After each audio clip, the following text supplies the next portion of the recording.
Hey guys, it's Abby and welcome back to my channel. Today's video will be all about 5 ways that you can use your journal. I know you guys have seen most of my videos and they are geared towards creative journaling, but today I wanted to explore on different ways that you can actually use your journals and ways that don't really require a lot of creativity. So the first one is the Sunday night journal. I wanted to share that this is a journal that my friend Awi has created. She is a life coach, and this journal is a very mindful way to get in touch with your thoughts. And if you're someone who likes to write a lot, this is the perfect journal for you. Honestly, I have not been updating mine, but this is something that you can do every Sunday night. The reason is that a lot of people have asked me also, like, is it necessary to journal every day?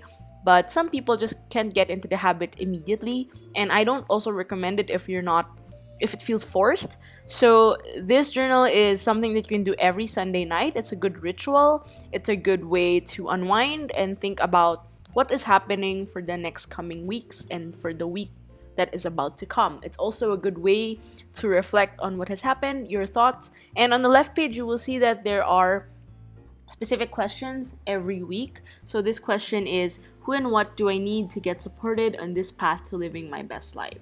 So I talked about how it's important to have a supportive set of friends, especially in times where you feel like you're too stuck in your own thoughts. It's always nice to connect with people who know you best and who can always give you advice and keep you grounded with all the things happening. So on the right side, you will see there is a page called What Went Well, What Could Have Gone Better, 3 Things I'm Grateful For, 3 Things I'm looking forward to, and 3 Things I Want to Accomplish. It's such a systematic way to get your thoughts together, especially if you're not into free writing. I have stopped writing a bit recently because I feel like it has consumed a lot of my thoughts, so it's always nice to have prompts like these where you can just freely write what's on your mind and be able to express your thoughts without having to think about stuff or be not have any prompt. It's always nice to have some structure every now and then. So I'm just writing the 3 things I'm grateful for, given that we're all in this like quarantine situation. I mean, here in Metro Manila, everything has been closed, and honestly I don't know what to do, so I'm just trying to use this time to journal more and share insights with you guys and be able to calm down and be free of this anxious state. So that is it for the Sunday night journal. Here is my final spread. The next one is a very no frills type of journaling, which I do a lot. It's called collage journaling, and for this one, I suggest getting out a lot of your magazines, old magazines, books, and cut out some of them so you can use them for your spreads. I find this to be the most resourceful and low budget journaling because it's easier for you to just pick out stuff. I mean, I do have a lot of stationery, but also I like scavenging all of my old stuff here, like this craft cuts, which I've used several times already, and also some tags from magazines. And the magazines I have are actually magazines that you can cut out. They're like perforated edges, so that means it's easier for me to just pick them out and use them for my spreads like this. So I'm just gonna make a super simple growth spread. If you notice, if I do my journals, I always make sure that the color scheme is on point. I don't know, I think it's been a design philosophy that I try to live by, so this is me trying to attain that. Here in this spread, I also like playing around with different shapes, levels, and different structures in order for me to fully grasp the theme and get my layout together. And it's because of this like OC tendency that I am able to create layouts, so I guess it helps sometimes.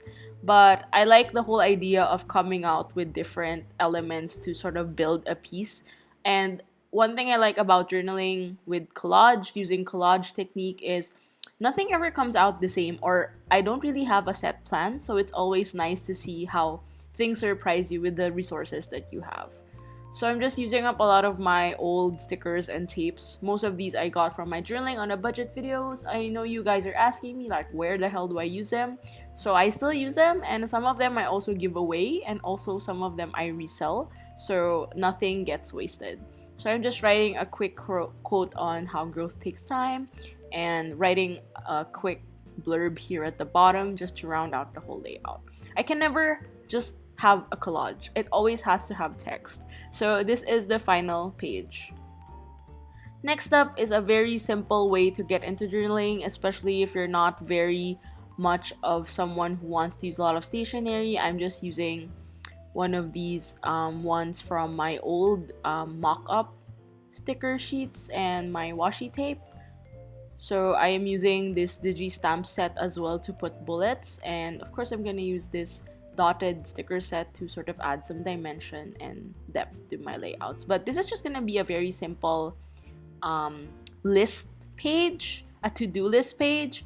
I think it's such an easy way to get into journaling, and it's also one of the more no-frills ways to try it. So I'm just using my stamp and writing things that I'm going to do while I'm indoors, because I'm gonna spend the rest of the weeks indoors anyway, just like you guys. So it's always nice to have a list where you can refer to in case you forget about what you want to do in general. So these are mine for you.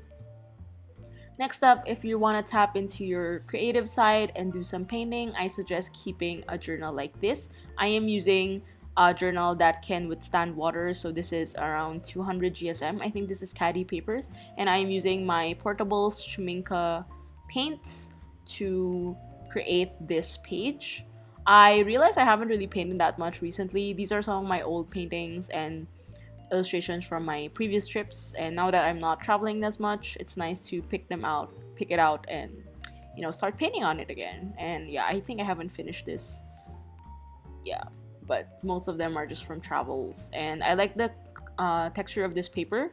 I think it's handmade. It's from India, I believe. So I got this from, I think, from Art Whale a couple of years back. So I'm just gonna paint. Since I cooked today, I thought of painting what I ate.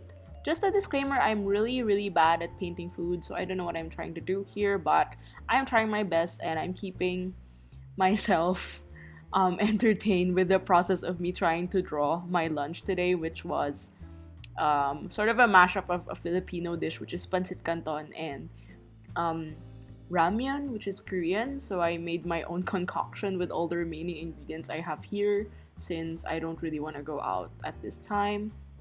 So fun fact, I like cooking at the studio a lot, and the dishes I cook are usually Asian because I am lactose intolerant, and it's easier for me to whip up Asian style food. But recently I'm not super into cooking a lot of spicy food, except for days when I really crave for it, because my acid reflux is not really cooperating in that sense. And today, I actually, while filming this, I'm not having coffee because I had an acid attack yesterday, and I really don't want it to happen regularly. So it can be as simple as painting your lunch, writing about what you ate. I think the whole concept of, you know, having to put out paint and actually doing something creative, it feels very overwhelming, but it's just as simple as taking out paint and paper and just going for it. Sometimes I don't even sketch anymore because I feel like it's too limiting, too controlling. So I'm just adding a bit of these textures. At first I was like, what am I doing? But eventually I really liked that I could add these like relevant colors and sort of round out the whole layout, because then it would look a bit more put together and a bit more laid out properly. And you know me, I'm very particular with my layouts. So I guess I went for a very warm color scheme. So just sealing it off with a set of spoon and fork.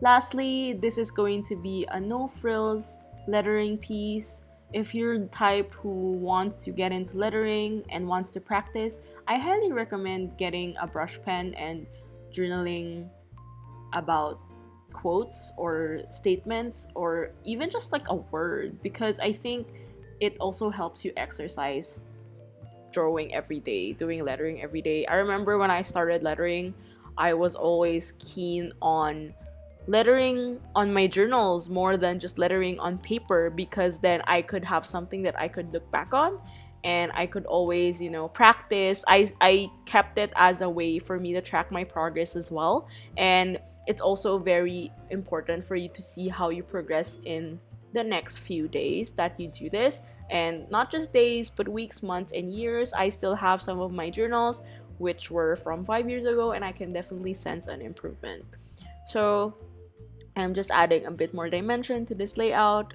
It can always be as simple as just putting the quote, but it's also nice to, you know, give some background about how you're feeling. And the thing I like about journaling is it always like taps into your deep thoughts, and it always gets you into perspective about things that you want to write about and also you want to sort of express. And sometimes it's just nice to put words on paper without even having any prior like agenda to it. It's just, you know, the act of doing it is really relaxing and very pretty much inspiring because it helps you know yourself better in the long run. Thank you guys for watching. I hope you enjoyed these 5 simple ways of journaling, and thank you for watching this video. I will see you guys soon. Bye!